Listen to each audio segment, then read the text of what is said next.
Bismillahirrahmanirrahim.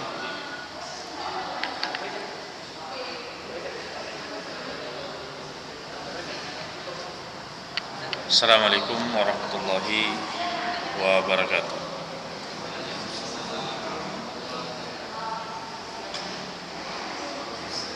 Alhamdulillahi wa kafa, sallallahu wasallam wa barak ala nabiyina Mustafa wa ala alihi wa ashabihi al-mustakmilina asyarafa, amma ba'd. Ikhwan dan akhwat sekalian yang sangat dimuliakan oleh Allah Azza wa Jalla, alhamdulillah pada kesempatan yang berbahagia ini kita kembali bermajelis dalam pembahasan kitab kita, pembahasan Safinatun Najah karya Syekh Salim Ibn Sumair Al-Hadrami hafizahullah ta'ala. Dan pada kesempatan yang berbahagia ini kita melanjutkan pembahasan berkaitan dengan rukun iman, ya, di mana telah kita selesaikan pada pertemuan yang lalu beriman kepada malaikat, ya, dan beriman kepada kitab-kitab juga, ya. Dan sekarang kita akan membahas tentang atau penjelasan tentang iman pada hari akhir, ya. Beriman kepada hari akhir. Di sini disebutkan wa khamisuha, kemudian yang kelima, rukun yang kelima adalah antu'mina bil yaumil akhir. Kau beriman pada hari akhir. Apa yang dimaksud dengan beriman kepada hari akhir? Bi an tusaddiqa bi wujudihi, itu yang pertama. Jadi engkau membenarkan adanya hari akhir itu, wa jami'i mashtamala alaihi, dan dengan semua peristiwa yang tercakup pada hari akhir itu. Seperti apa? Kal hasyri, seperti hari penghimpunan, wal hisabi, perhitungan amal, wal jaza, ganjaran-ganjaran, wal jannati wan nar, surga dan neraka. Nah, ini adalah rukun iman yang kelima. Nah, kenapa dinamakan hari akhir, ya, atau hari kiamat? Summiya bidzalika li'annahu la laila ba'dahu wala nahar. Disebut sebagai hari akhir atau hari kiamat ini karena sesungguhnya tidak ada lagi malam setelah hari itu, ya, begitu juga siang. Jadi malam dan siang itu tidak ada lagi. Makanya disebutkan sebagai al-yaum al-akhir, hari yang paling terakhir. Nah, wala yuqalu yaumun bila takidin illa lima yaqibuhu lailun. Jadi hari itu, ya, jadi tidak disebutkan sebagai hari bila tanpa pembatasan, bila takkidin. Jadi penyebutan yaum, penyebutan hari itu tidaklah disebutkan hari secara mutlak tanpa embel-embel di belakangnya, kecuali hari itu adalah hari yang masih diiringi oleh pergantian siang dan malam. Ya, jadi kalau disebutkan hari, itu berarti dipahami harinya itu masih ada siang, masih ada malam. Tapi kalau sudah disebutkan hari akhir, Nah, maka itulah tidak ada lagi namanya pergantian siang dan malam. Ya, makanya kenapa disebut sebagai al-yaum al-akhir. Ada juga yang mengatakan bahwa auli annahu akhiru al-awqatil mahdudah. Jadi ada juga yang mengatakan bahwa hari itu disebut sebagai yaumul akhir karena itulah waktu yang sudah menjadi batas akhir, ya, sudah menjadi batas akhir dari hari-hari ayyamid dunya, akhiru ayyamid dunya. Jadi dari beberapa hari di dunia ini, hari akhir ini adalah hari yang paling akhir di dunia. Falaysa ba'dahu yaumun akhar, di mana tidak ada lagi setelah hari itu, ya, suatu hari yang lain. Au li ta'akhurihi anil ayyamil munqadiyati min ayyamid dunya, atau karena hari itu terakhirkan dari hari-hari yang dilaksanakan dari hari-hari dunia. Jadi aktivitas kita di hari-hari dunia akan ditutup dengan apa? Al-yaum al-akhir, hari akhir, hari kiamat. Nah.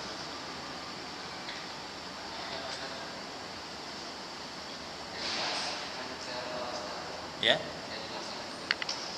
Apa? Iman tentang kitab kan? Sudah. Iman kepada Rasul sekarang? Belum.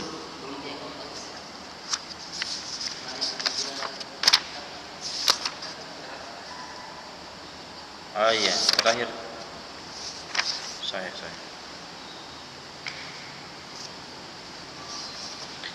Atau kita lanjutkan saja dulu ini, nanti sebentar kita balik kembali, ya.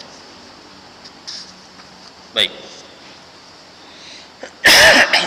Jadi kita selesaikan dulu tentang rukun iman yang kelima ini, kemudian kita kembali ke rukun iman yang keempat. Ya. Baik. Di sini disebutkan wa awwaluhu minan nafhati tsaniyati ila ma la yatanaha wa huwa al-haq.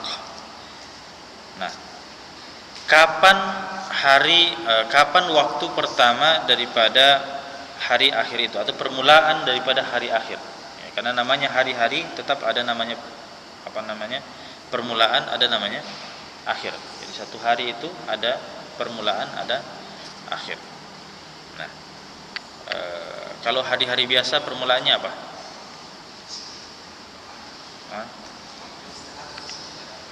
Maksud saya satu hari, entah itu hari Senin, hari Selasa, hari Rabu dan seterusnya, dalam satu hari itu apa permulaannya? Pukul 00. Ada pendapat yang lain?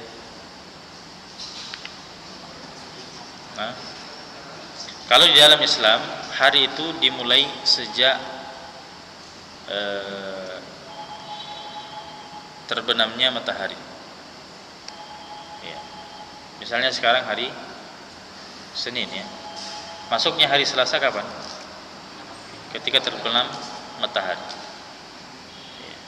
Jadi ketika terbenamnya matahari itu sudah terhitung hari Selasa.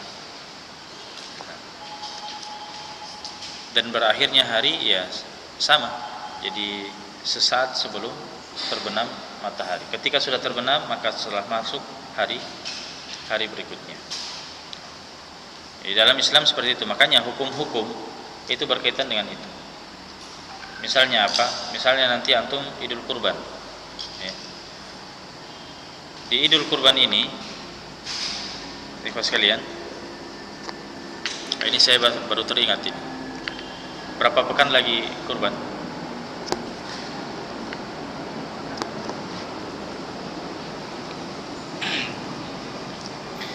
Bagaimana kalau pekan depan kita langsung loncat pada pembahasan kurban saja? Mengingat antum akan berkurban kan? Sebagaimana dulu kita masuk bulan Ramadan, kita loncat pembahasan puasa. Nah, maka sekarang karena momennya akan memasuki Dzulhijjah, maka langsung kita bahas tentang kurban. Bagaimana? Pekan depan ya, insyaallah. Nah, untuk hari ini kita selesaikan dulu pembahasan. Baik. Nah, untuk hari akhir ya, permulaan daripada hari akhir itu adalah wa awwaluhu minan nafkhati ats-tsaniyah. Jadi permulaan hari akhir itu pada tiupan sangkakala yang kedua.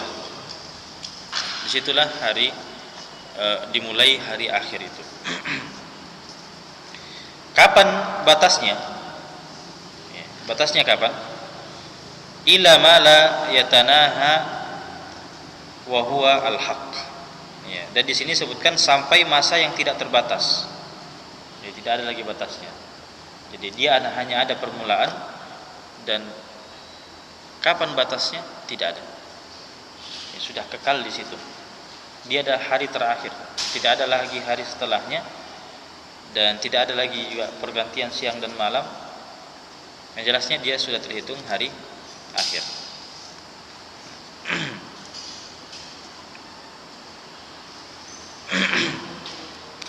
Ada juga yang mengatakan bahwa dalam satu pendapat ya, waqila ila istiqrari al-khalqi fid daraini al-jannati wan nar. Ada yang mengatakan bahwa hari akhir itu ya, sampai menetapnya makhluk di dua tempat, entah di dalam surga atau di neraka. Artinya ketika seorang itu sudah masuk dalam surga dan neraka, maka itulah batas akhir daripada hari akhir. Ya, ketika sudah masuk pada surga dan neraka, sudah, maka itulah tergolong daripada apa? Sudah, artinya tempat yang terakhir ya, tidak ada lagi, sudah kekal di dalam surga, sudah kekal dalam neraka. Baik. Wa huwa yaumul qiyamati wa summiya bidzalika liqiyamil mauta fihi min kuburihim wal qabru minad dunya. Ya, jadi dia disebut juga sebagai yaumul qiyamah. Ya, kalau tadi penjelasan kita tentang makna yaumul akhir. Tapi kan ada nama lainnya. Nama lainnya apa? Yaumul qiyamah. Nah, apa yang dimaksud dengan yaumul qiyamah? Disebut sebagai yaumul qiyamah karena li qiyamil mauta fihi, karena kebangkitan orang-orang yang sudah dimatikan. Jadi orang-orang semua yang sudah mati itu akan bangkit kembali min kuburihim, dari kuburan-kuburan mereka. Nah, wal qabru minad dunya, sedangkan kubur itu termasuk dari kehidupan dunia. Jadi akhir daripada kehidupan dunia itu kapan? Ketika seorang meninggal dunia, masuk ke alam barzakh. Kemudian ketika dia bangkit dari alam barzakh, maka itulah sudah dia memasuki ketika tiupan sangkakala kedua, maka itulah permulaan daripada hari akhir. Ya. Waqila, nah ini pendapat yang lain, fasilun bainad dunya wal akhirah. Ya. Jadi ada juga yang mengatakan bahwa kubur itu, ya, ini tentang kuburan sekarang, alam kubur. Fasilun bainad dunya wal akhirah. Dia adalah pemisah antara dunia dan akhirat. Waqila awwaluhu min mautil mayyit fal qabru minal akhirah. Ada juga yang mengatakan dalam satu pendapat bahwa awal kiamat itu dari ketika meninggalnya seseorang. Ya, orang meninggal sudah, itulah kiamat namanya. Ya. Maka terhitung bahwa alam kuburnya itu termasuk dari alam akhirat. Ini sebenarnya pendapat ini yang lebih masyhur kita pahami ya, bahwa ketika seorang itu sudah meninggal dunia, maka itulah kiamatnya, dan ketika dia sudah di dalam alam kubur, maka itulah akhiratnya. Itu yang selama ini kita paham, dan ini salah satu pendapat. Walidha yaqulun man mata qamat qiyamatuhu ay sughra. Oleh sebab itu para ulama mengatakan bahwa siapa saja yang meninggal dunia, maka telah terjadi kiamatnya dia. Dan ini adalah istilahnya adalah sugra ya. Jadi kiamat kecil. Kiamat kecilnya dia adalah ketika seorang itu meninggal dunia. Jadi kiamat kecilnya setiap orang itu beda-beda. Baik. Kemudian di sini sebutkan apa alasan kubur dinamai sebagai kiamat. Jadi kenapa alam kubur itu tadi disebut sebagai al-qiyamatu as-sughra, ya, kiamat kecil. Wa sumiya qiyamatan ala hadha li qiyamil mayyit fihi min al-ittija'i ila al-qu'udi. Ya, jadi disebut sebagai kiamat ya. Itu berasal dari kata qiyamah. Dalam bahasa Arab qiyam artinya berdiri. Ya, bangun. Seorang itu bangun, qiyamul mayyiti, jadi mayit itu yang tadinya mati dalam kuburan bangun, minal ittija'i, dari berbaring, ilal qu'udi, ya, kepada posisi duduk, li su'alil malakaini, karena atau untuk ditanya oleh dua malaikat. Thumma dhummal qabru alaihi fa ashbaha yaumal qiyamati al-kubra. Kemudian kuburan itu disatukan ya, semuanya ya, karena di alam kubur itu menyerupai hari kiamat kubra. Ya, jadi ketika sudah ditanya oleh malaikat ya, mereka menunggu kiamat kubra itu terjadi. Waqala Zamakhsyari mengatakan awwaluhu min waqtil hasyri ila ma la yatanaha. Jadi ini satu pendapat ya. Zamakhsyari mengatakan bahwa awal kiamat itu ketika makhluk dikumpulkan semuanya ya, di padang mahsyar. Kapan batas waktunya? Sampai waktu yang tidak terbatas. Ini pendapat Zamakhsyari. Sudah ada beberapa pendapat kita sebutkan tadi ya. Au ila an yadkhula ahlul jannati al-jannata wa ahlun nari an-nar. Atau sampai masuknya penghuni surga ke surga dan penghuni neraka ke neraka. Wa miqdaruhu bin nisbati ila al-kuffari 50,000 sanah li syiddati ahwalihi. Jadi ukuran kiamat ya. Ukuran kiamat ini kalau dikaitkan dengan orang kafir itu adalah 50.000 tahun ya, 50.000 tahun.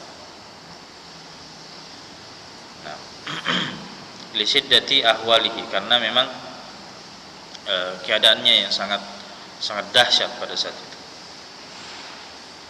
Wa huwa akhaffu min salatin maktubatin fid dunya bin nisbati ilal mu'min as-salih. Nah, jadi sedangkan itu berlangsungnya kiamat ya. Jadi berlangsungnya kiamat itu ketika orang itu adalah orang yang kafir, maka dia akan merasakan bahwa kiamat itu terjadi selama 50.000 tahun lama. Sangat lama. Kehidupan kita di dunia berapa saja? Nah, sekarang kalau dia adalah seorang yang mukmin, maka berlangsungnya hari kiamat itu terasa lebih cepat. Bagaimana cepatnya? Di sini disebutkan wa huwa akhaffu min salatin maktubatin fid dunya. Ya, bin nisbati ilal mu'mini as-salih. Jadi berlangsungnya hari kiamat itu lebih cepat dari salat wajib di dunia. Cuma di sini tidak ditentukan ya salat wajibnya itu salat wajib apa. Tapi anggaplah kita ambil salat wajib yang paling panjang apa? Salat wajib yang paling panjang apa? Hah? Yang paling panjang bacanya itu adalah salat subuh. Ya, sunnahnya yang paling panjang itu adalah salat subuh. Urutan yang kedua adalah salat apa? Salat zuhur. Kemudian salat asar. Kemudian sholat isya. Kemudian yang paling pendek itu adalah sholat maghrib. Itu urutan kalau panjang pendeknya bacaan ya. Nah, anggaplah kita ambil sholat yang paling panjang bacanya, sholat subuh. Ya, cuma masalahnya sholat subuh kita kayaknya paling pendek. Hah? Bukannya yang paling panjang, justru yang paling pendek. Biasanya kalau antum sholat paling lama berapa? Kira-kira?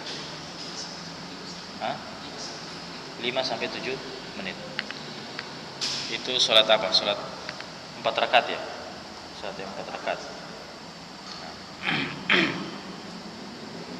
Nah, ternyata orang mukmin yang soleh merasakan keberlangsungan kiamat itu. Di sini disebutkan akhafu. Akhafu itu apa? Paling lebih cepat ya, lebih cepat. Akhafu itu lebih cepat.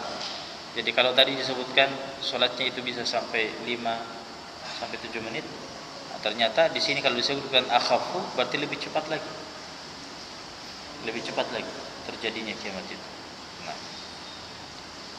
itu kalau dia adalah seorang yang mukmin saleh, seorang mukmin yang saleh. Tapi kalau dia adalah mukmin tapi dia adalah ahli maksiat, ya. Nah, di sini disebutkan wa yatawassatu ala usati al-mu'minin. Dan masa berlangsungnya kiamat itu ya terasa pertengahan. Ya, artinya lebih lama lah. Ya, dibandingkan orang mukmin yang soleh. Jadi dia akan merasakan hari kiamat itu lebih lama daripada apa yang dirasakan oleh mukmin soleh. Wa qila yaumul qiyamah fihi 50 mautinan kullu mautinin alfu sanah. Ya, ada satu pendapat juga yang lain mengatakan bahwa hari kiamat itu terdapat 50 tempat. Ya, jadi ada tempat-tempat yang akan dilalui ketika hari kiamat. Kullu mautinin, dan setiap tempat itu, tempat singgah itu alfu sanah, selama 100 atau bukan 100, 1000 tahun. Jadi kalau 1000 kali 50,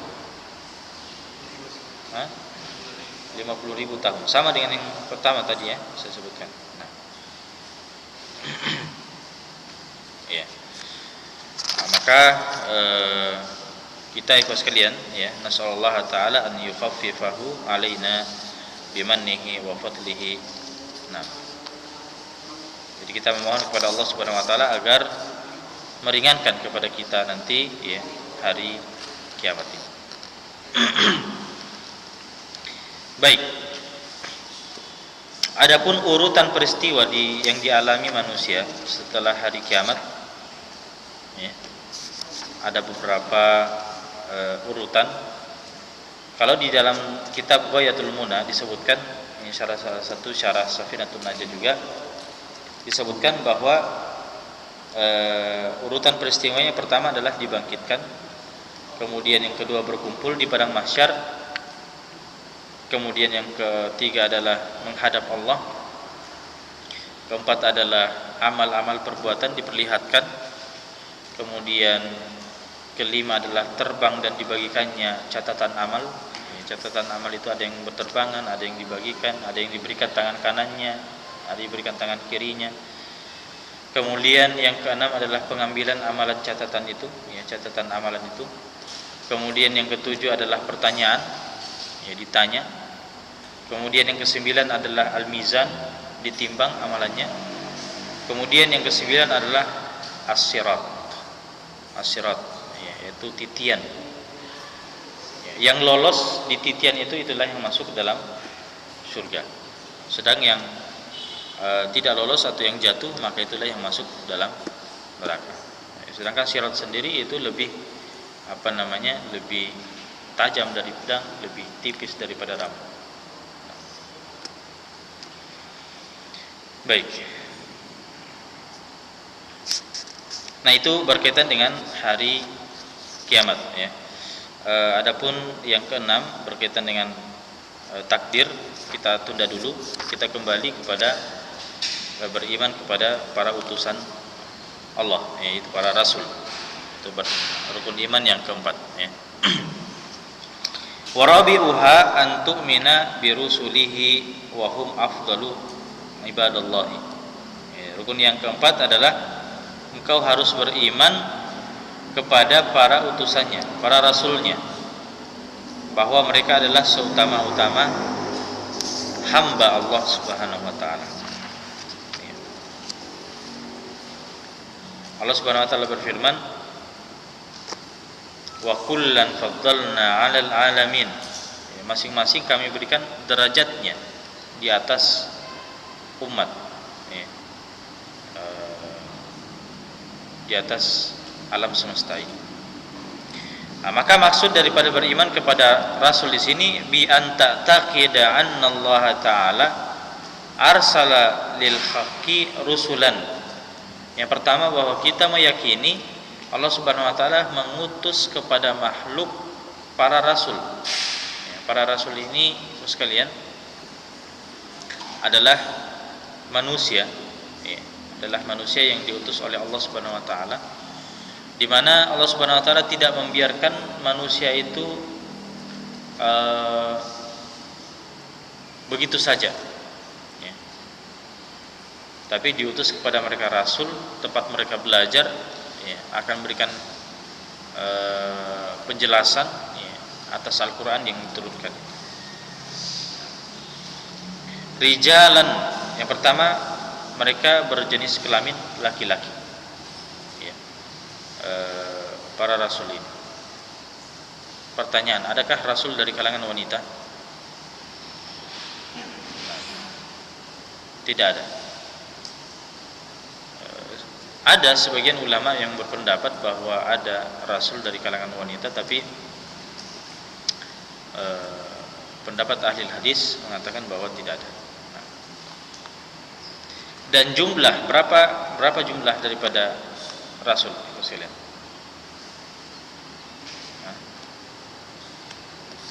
Atau utusan Allah secara umum, ya. Di sini disebutkan la ya'lamu 'adaduhum illallah. Tidak ada yang mengetahui jumlah, ya, rasul itu kecuali Allah. Hakikatnya berapa itu kita tidak tahu. Tapi yang kita diberikan informasi ada berapa? Ada 25. Itulah yang kita tahu selama ini. Itu yang diinformasikan. Tapi hakikatnya berapa totalnya semuanya, lebih daripada itu. Hanya Allah yang tahu. Awaluhum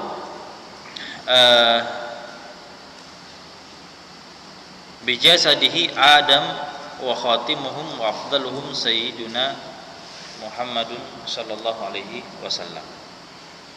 Kulluhum min nasali Adam alaihi salam. Ya, jadi diawali oleh Nabi Adam, ya, dan ditutup oleh Nabi kita Muhammad sallallahu alaihi wasallam. Dan semua rasul ini adalah anak cucu daripada Adam, keturunan Nabi Adam. Kemudian wa annahum shadiquna fi jami'i aqwalihim. Ini juga kita harus yakini bahwa sesungguhnya para rasul itu adalah orang-orang yang jujur dalam setiap perkataan mereka.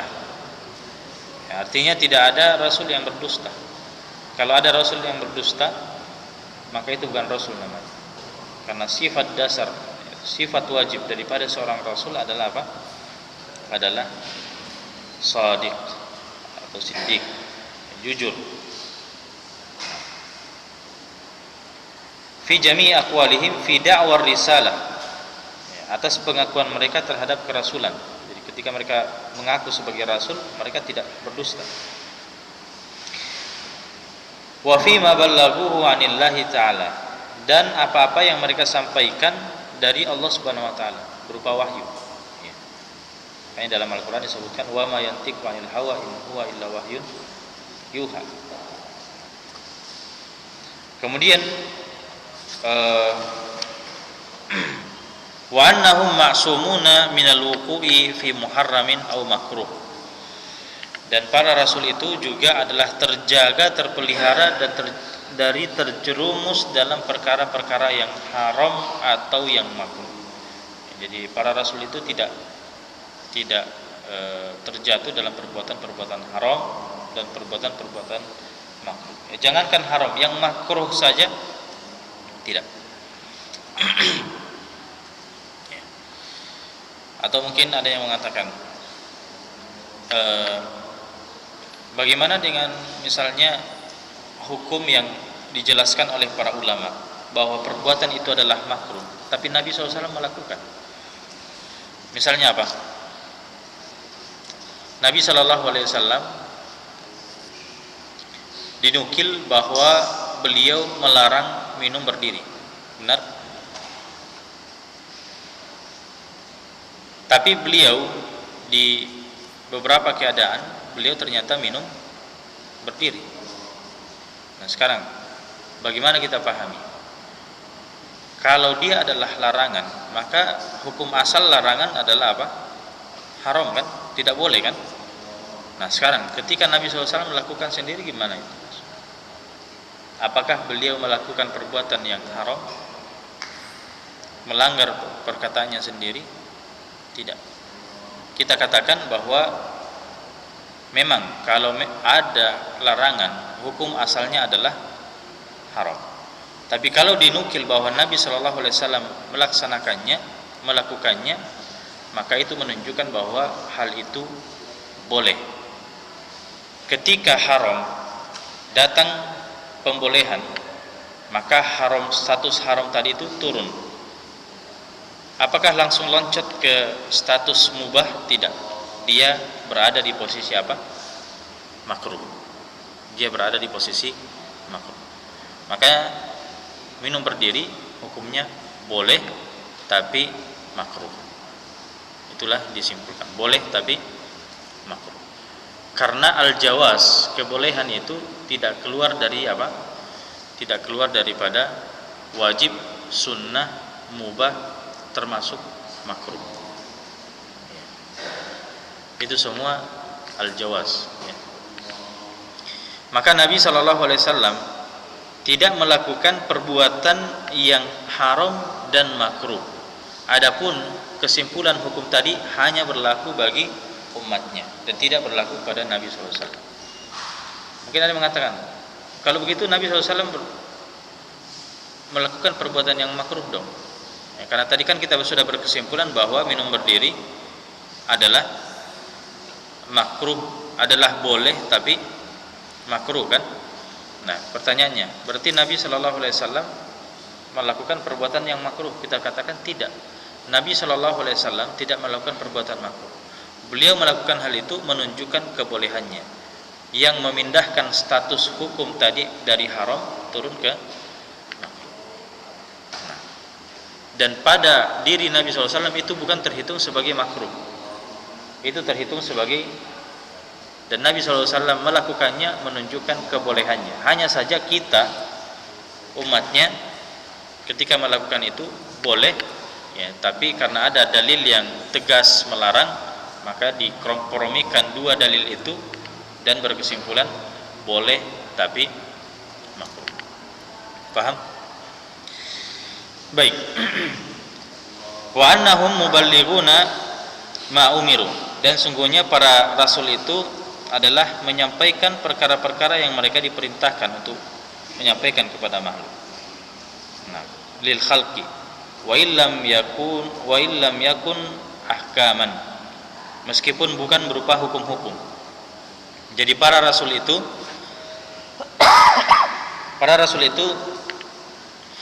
yang disampaikan bukan sekedar hukum saja ya, bukan sekedar hukum saja. Wa annahum hadikuna bihaitsu yakunu fihim qudratun ala ilzamil khusum wa muhajatihim wa ibtali da'awihim.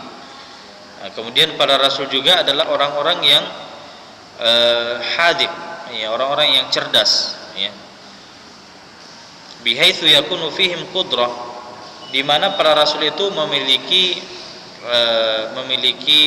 kemampuan ya, kemampuan ala ilzamil khusum, untuk menghadapi para musuh atau orang-orang yang mengingkari dakwahnya.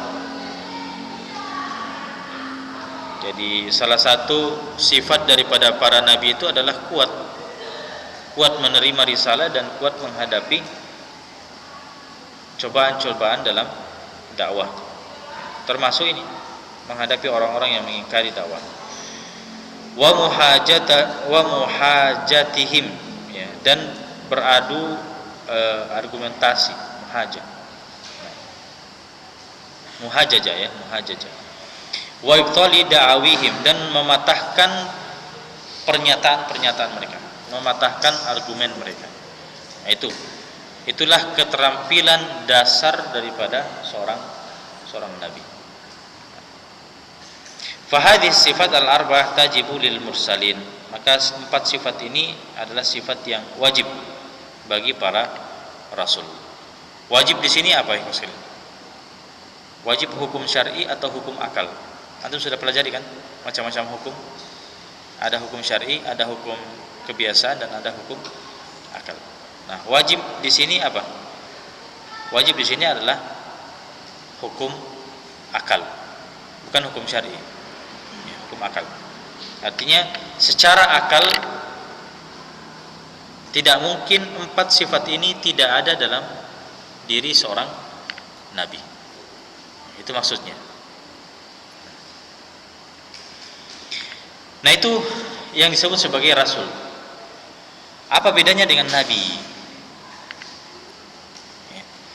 Wa amal anbiya ghairal mursalina fala yakunu muballighina. Ya, adapun para nabi bukan rasul. Ya, jadi semua rasul adalah nabi, tapi tidak semua nabi adalah rasul. Dan definisi daripada nabi adalah ketika di sini disebutkan ghairul mursal fala yakununa muballighina, dan mereka itu bukan sebagai penyampai, ya, tidak menyampaikan. Jadi mereka menerima wahyu tapi tidak menyampaikan. Itu para nabi. Wa inna ma yajibu alaihim an yuballighun nas annahum anbiya liyahtaramu. Jadi kewajiban para nabi ini hanyalah menyampaikan kepada manusia bahwa mereka adalah nabi, ya, supaya manusia menghormati mereka, bukan sebagai penyampai risalah, penyampai kitab. Makanya yang mendapatkan kitab itu hanya para rasul, bukan adapun para nabi tidak.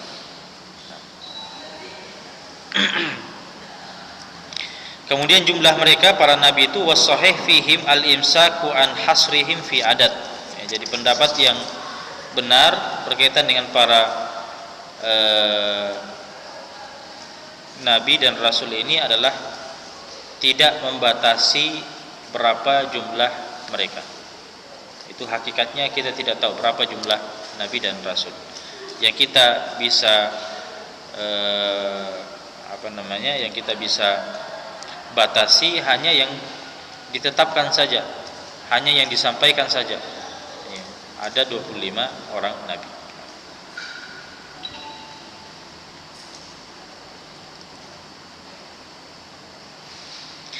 Fayajibut tasdiq bi anna lillahi rusulan wa anbiya 'alal ijmal. Maka wajib bagi kita untuk mempercayai bahwa Allah Subhanahu wa taala memiliki para rasul, para nabi secara global saja, ya. Itu secara globalnya.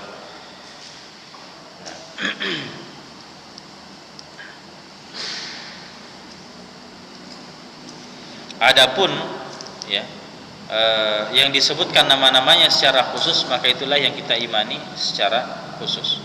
Yang tidak disebutkan namanya secara khusus, maka kita imani secara umum.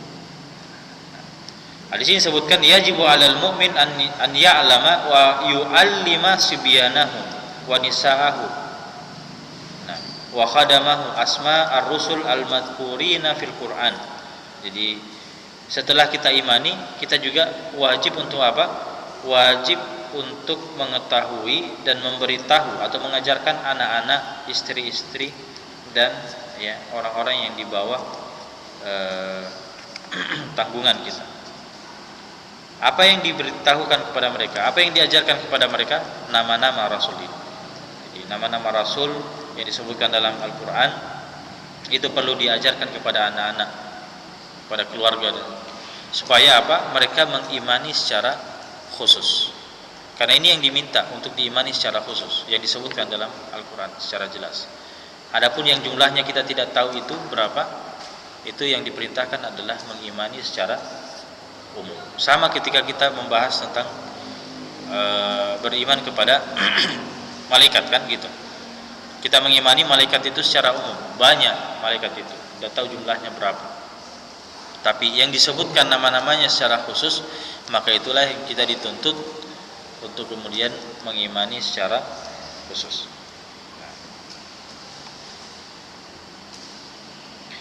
Nah, ini perlu untuk kita ajarkan kepada keluarga kita nama-nama mereka agar diimani secara khusus juga. Wa alla yadhunnu, agar mereka tidak menyangka ya, annal wajib, bahwasanya yang wajib itu hanyalah al wajib alaihim al imanu bi Muhammadin faqat. Ya, karena kalau kita tidak mengajarkan nama-nama rasul yang lain, maka bisa saja anak kita, keluarga kita itu mengimani hanya satu nabi saja. Siapa? Nabi Muhammad. Ya. Padahal ada 25 nabi yang disebutkan namanya secara jelas.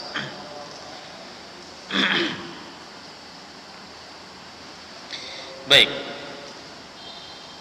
Kalau yang disebutkan di dalam Al-Qur'an, wahum ay al-madhkuruna fil Qur'an, yang disebut dalam Al-Qur'an sittatun wa ishruna au khamsatun wa ishrun. Di sini sebutkan ada 26 atau 25 orang. Ya, jadi ada yang menghitungnya 25, ada yang menghitungnya 26. Ada satu syair yang mengumpulkan semua nama ini, ya.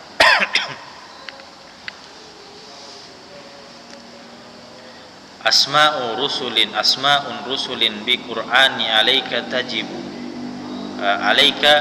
tajib ka Adama Zakaria ba'da Yunusihim Nuhin wa Idrisin Ibrahim wal Yasa Ishaq Yaqub Ismail Salihihim Ayyub Haruna Musa ma'a Su'aibihim Daud Hudin Uzair thumma Yusufihim Lutin wa Ilyasa dil kifli awit tahada Yahya Sulaiman Isa ma Muhammadihim. Nah, ini nama-nama mereka ya, disebutkan dalam Al-Quran. Adam, Zakaria, kemudian Yunus, Nuh, Idris, Ibrahim, Al-Yasa, Ishaq, Yaqub, Ismail, Saleh, Ayyub, Harun, Musa, Syuaib, Daud, Hud, Uzair, ya. Kemudian Yusuf, Lut, Ilyas, Dzulkifl, kemudian Yahya, Sulaiman, Isa, kemudian Muhammad. Nah, hada min bahril basir. Baik. Wa ma'na tahada anna Dzulkifl qila huwa Ilyas. Nah, ini satu pendapat bahwa ada mengatakan bahwa Dzulkifl itulah Ilyas. Jadi satu orang yang sama, Dzulkifl dengan Ilyas. Ada yang mengatakan seperti itu. Ada juga yang mengatakan Yusa itu sama dengan Zakaria. Makanya tadi ada hitungan 25, ada hitungan 26. Kalau dihitung 26 berarti mungkin Dzulkifl dengan Ilyas dua orang yang berbeda. Atau ada yang mengatakan Yusa dengan Zakaria itu berbeda. Nah, tapi kalau dihitung 25, entah Dzulkifl dengan Ilyas ini disamakan atau Yusha dengan Zakaria disamakan. Yang selama ini atau pahami apa? Yang mungkin yang baru menurut antum di sini Al-Yusha ya. Yusha. Yusha bin Nun. Nah, ada yang mengatakan dia orang yang sama, wakila Yusha, wakila Zakaria.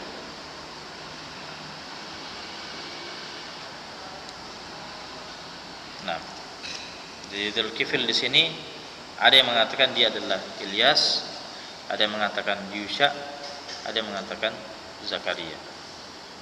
Nah, yang selama ini kita pahami adalah Yusha ini tidak ada. Ya, yang ada adalah Dzulkifl, Ilyas, Zakaria. Baik. Kalau Dzulkifl ini wakila Hizqil ibn al-Ajuz li'annahu lianna ummahu kanat ajuzan fasalatillah alwalad ba'da kibariha fawahabalah Hizqil. Ini juga pendapat yang lain bahwa Zulkifil itu namanya Hizqil.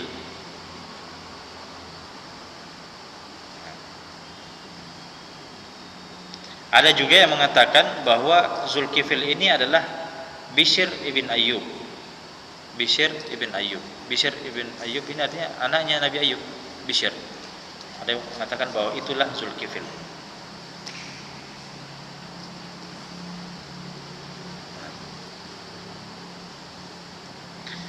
Baik.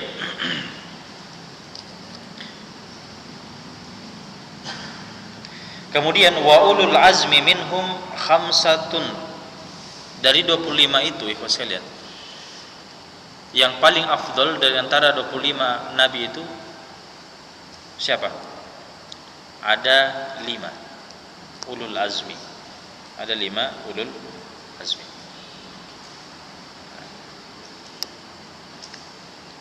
Wal muradu minal azmi huna as-sabr wa tahammul al-masyaq awil jazm kama fassara bihi Ibnu Abbas fil ayat.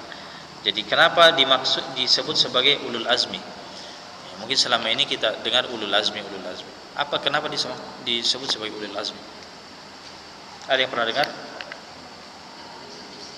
Karena ada mujizat? Ada yang lain? Di sini disebutkan ulul azmi karena kesabarannya, as-sabru wa tahammul al-masyaq, dan tahan mengemban berbagai penderitaan. Itu kenapa disebut sebagai ulul azm. Ya, kemudian mereka al-jazm. Jadi mereka itu berhati teguh. Dan ini yang sebagaimana ditafsirkan oleh Ibnu Abbas. Nah, dari ulul azmi ini yang paling afdal siapa? Jelas, yang paling afdal adalah Sayyiduna Muhammadun sallallahu alaihi wasallam. Kemudian urutan yang kedua siapa? Nabi Ibrahim. Kemudian urutan ketiga siapa? Nabi Musa. Kemudian urutan yang keempat Nabi Isa, dan urutan yang kelima adalah Nabi Nuh. Ya. Nabi Muhammad, Nabi Ibrahim, Nabi Musa, Nabi Isa, dan Nabi Nuh. Itu urutannya seperti itu. Nah, kemudian urutan setelah ulul azmi itu ya para nabi yang lainnya. Dan mereka itu berbeda-beda ya dalam hal keutamaan di sisi Allah Subhanahu wa taala.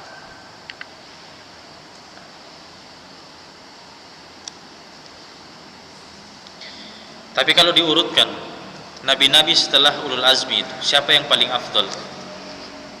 Bagaimana urutannya itu dari segi keafdalan?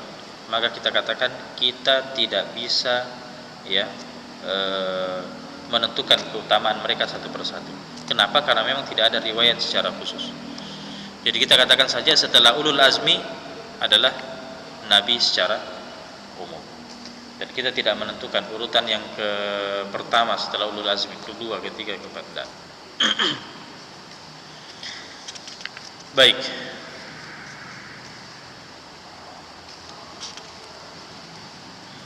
Tapi setelah para nabi, yang paling afdal setelah para nabi siapa? Nah, di sini disebutkan tsumma ru'asa al-malaika. Jadi pimpinan para malaikat dulu. Seperti apa? Jibril ya, dan semacamnya. Kemudian setelah para malaikat siapa?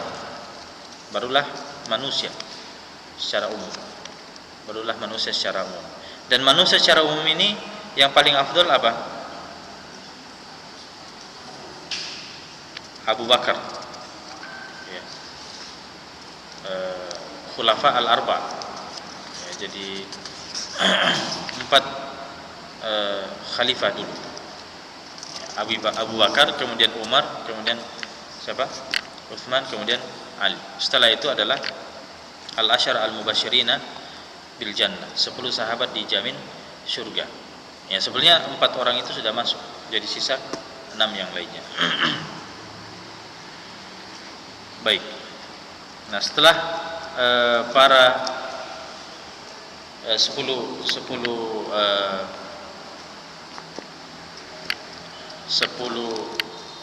orang yang dijamin masuk surga dari kalangan sahabat. Siapa lagi? Golongan apa lagi? Hah? Yang berikutnya itu adalah tidak, yang gugur dalam perang Badar, Al-Badariyun.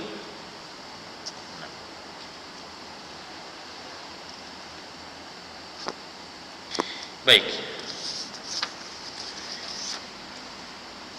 Ya, sekira cukup pembahasan kita pada kesempatan yang berbahagia ini berkaitan dengan rukun iman yang keempat dan yang kelima. Adapun rukun yang keenam, rukun iman yang keenam berkaitan dengan takdir. Insyaallah kita akan bahas tentang masalah takdir ini secara khusus. Karena ini masalah takdir yang banyak ya sebagian orang bingung tentang takdir ini, dan memang pembahasannya agak berat. Ya. Insyaallah kita akan bahas secara khusus, tapi mungkin kita akan selingi dengan pembahasan kurban dulu. Atau kita mau selesaikan takdir dulu, kemudian kurban. Hah? Bagusnya apa? Kurban dulu atau takdir dulu kemudian kurban? Pertemuan kita sebelum Idul Kurban itu adalah 1, 2, 3, 5.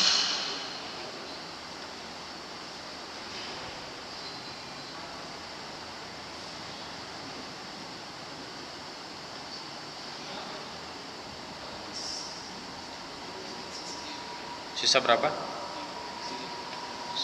Susah 3 pekan lagi ya. Karena Idul Kurban tanggal berapa? 20 Juli ya. Sekitar itu. Jadi pertemuan kita 1, 2, 3. Tidak mungkin di pekan ketiga, karena pekan ketiga itu Senin, Selasa. Kemungkinan Lebaran Selasa. Tidak mungkin 1 hari sebelum Lebaran kita bahas Idul Kurban.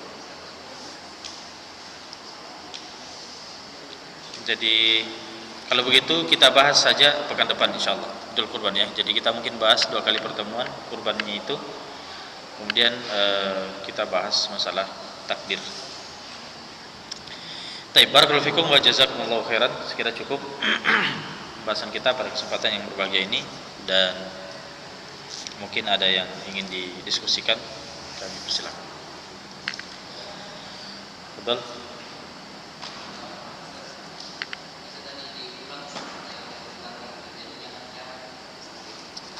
Pada terjadinya kiamat, pertama dibangkitkan, kedua berkumpul di padang mahsyar, kemudian yang ketiga menghadap Allah,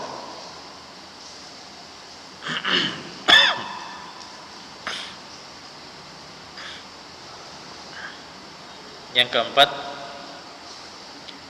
diperlihatkan amalan perbuatan,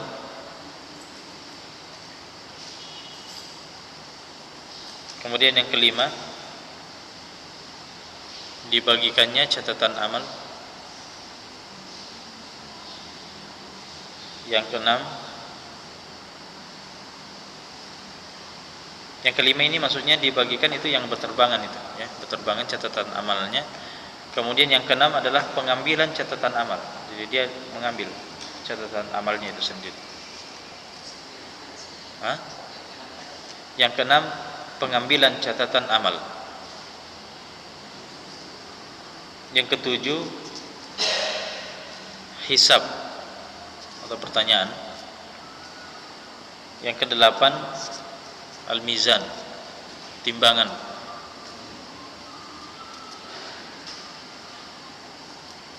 Kemudian yang kesembilan adalah as-sirat. Ya.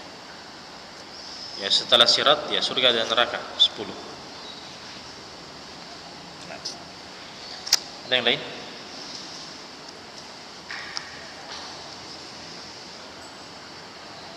Ya.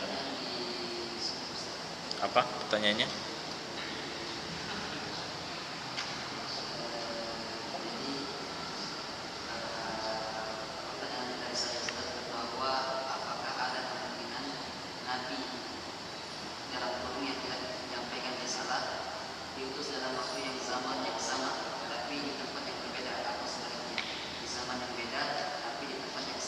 Ya, nabi seperti itu.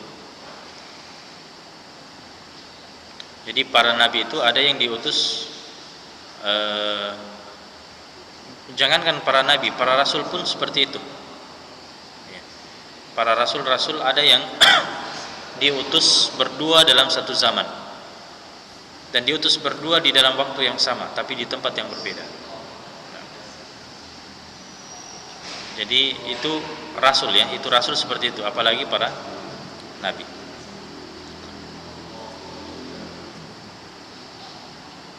Ada yang lain?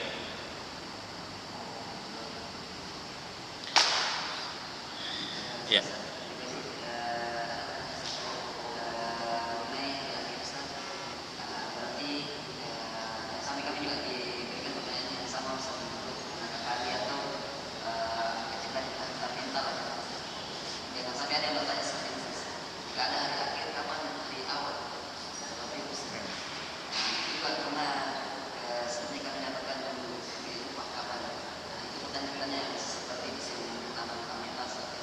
Ya.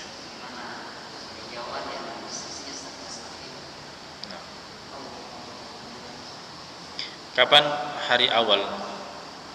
Hari awal untuk manusia ketika dia lahir. Ketika dia lahir. Dan hari untuk manusia artinya setiap person ya. Untuk setiap person manusia adalah ketika dia lahir. Itu hari pertamanya dia. Tapi untuk manusia secara umum, manusia pertama ketika diciptakannya Nabi Adam. Itu hari pertamanya manusia. Tapi hari pertama penciptaan, ya wallahu alam, kita tidak tahu hari pertama penciptaan itu kapan.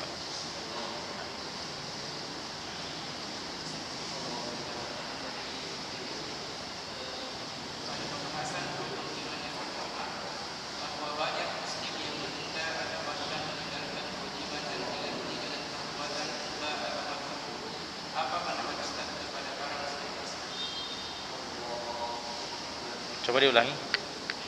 Tidak jelas, coba. Pada pembahasan rukun iman yang pertama, bahwa banyak muslim yang menunda atau bahkan meninggalkan kewajiban dan diganti dengan perbuatan mubah atau makruh. Apa pendapat Ustaz kepada para muslim tersebut? Pembahasan rukun iman pertama.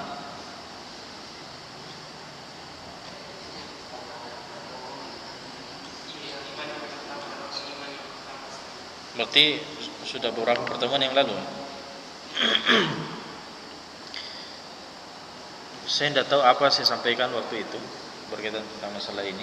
Yang jelasnya ya, yang jelasnya namanya kewajiban ketika ditinggalkan wajib untuk diganti. Kewajiban yang ditinggalkan wajib yang diganti. Kewajiban apa itu? Ya, misalnya kewajiban yang sudah jelas, misalnya sholat yang ditinggalkan wajib diganti sholat itu, baik disengaja atau tidak ditinggalkan wajib, dan itu kesepakatan 4 mazhab. Cuma yang saya tidak paham di situ ketika menyebutkan perkara mubah, ya, makruh, saya tidak paham penyebutan masalah itu apa hubungannya. Yang jelasnya kalau masalah kewajiban yang ditinggalkan maka wajib diganti. Bahkan Imam Nawawi, bahkan begitu juga Ibnu Abdul Bar itu mengutip kesepakatan ulama, ijma, konsensus bahwa namanya kewajiban ketika ditinggalkan wajib diganti. Walaupun berapa banyak kewajibannya dan walaupun sudah lama terjadinya. Ya, seperti itu. 4 mazhab seperti itu. Kemudian dari mana pendapat yang mengatakan bahwa kewajiban yang sudah lama, bertahun-tahun lamanya, jumlahnya banyak, tidak wajib diganti, cukup diganti dengan memperbanyak amalan-amalan, cukup bertobat dan memperbanyak amalan-amalan sunnah. Ini adalah pendapat di luar 4 mazhab. Itu adalah pendapatnya Ibnu Hazm dan dipilih oleh Ibnu Taimiyah. Ya. Tapi kalau 4 mazhab mengatakan tetap wajib diganti.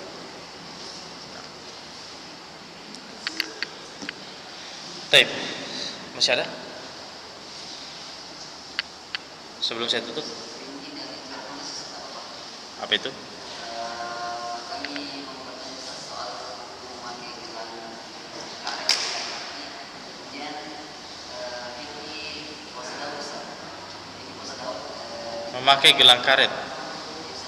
Apa tadi pertanyaan pertama dulu? Hukum memakai gelang karet Bagi laki-laki, hukum memakai gelang bagi laki-laki. Apa hukumnya?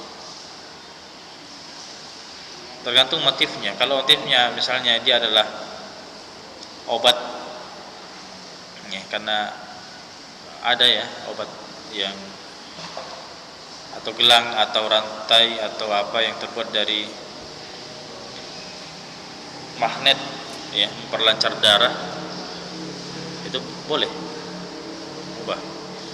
Tapi kalau maksudnya adalah untuk menyerupai wanita, nah kita katakan haram menyerupai wanita, haram hukumnya tasyabuh dengan wanita.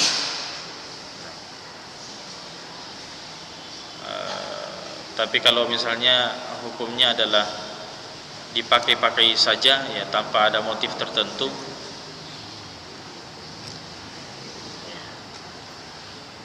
walau halam, karena tidak ada juga larangan secara khusus.